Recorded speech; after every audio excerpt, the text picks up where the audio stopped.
ทรัพยากรป่าไม้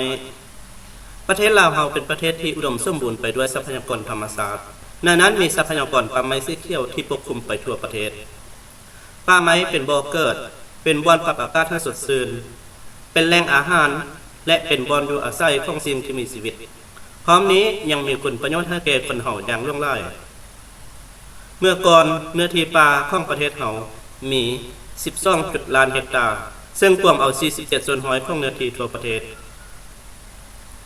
ในป่าเป็นบ่อนเกิดของไม้ที่มีคุณค่าสูงเช่นไม้ดู ไม้แตคา ไม้ลงเลง ไม้เกศนา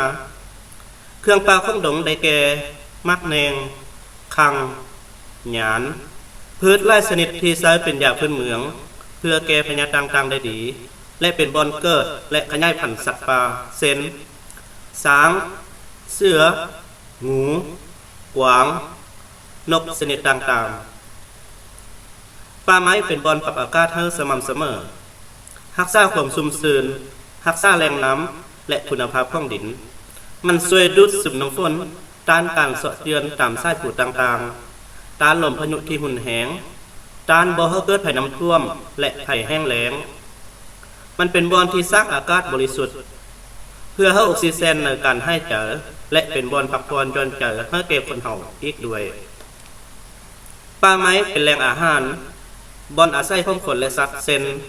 คนเฮาส่วนหลายมักเข้าป่าหาผักหน่อไม้หาเห็ดน้ำผึ้งและอื่นๆเพื่อใช้เป็นอาหารในชีวิตประจำวันส่วนสัตว์ชนิดต่างๆก็ใช้ป่าไม้เป็นบ่อนอยู่อาศัยแหล่งอาหารเพื่อให้พวกมันมีชีวิตและมีการแพร่พันธุ์สืบต่อไปป่าไม้มีคุณประโยชน์อย่างล่วงหลายให้แก่คนเฮาพวกเฮาได้นำใช้ไม้มาประกอบเป็นที่พักอาศัยเช่นเฮ็ดเรือนอยู่เครื่องเสิร์ตู้ตังและอื่นๆอีกหลายอย่างป่าไม้มีคุณค่าอย่างล่วงหลายดังนั้นพวกเฮาทุกคนควรมีวิธีปกปักรักษาป่าไม้อย่างถูกต้องบ่ควรตัดไม้ทำลายป่าบ่ทางป่าบ่จุดป่าควรปลูกต้นไม้ให้เป็นป่ากำหนดเขตป่าสงวนอย่างชัดเจนและนำใช้ไม้อย่างประหยัดเพื่อให้ประเทศเฮามีป่าไม้สีเขียวและมีอากาศสดชื่นแม้นขึ้นอยู่กับพวกเฮาหมดทุกคนเป็นผู้ปกปักรักษา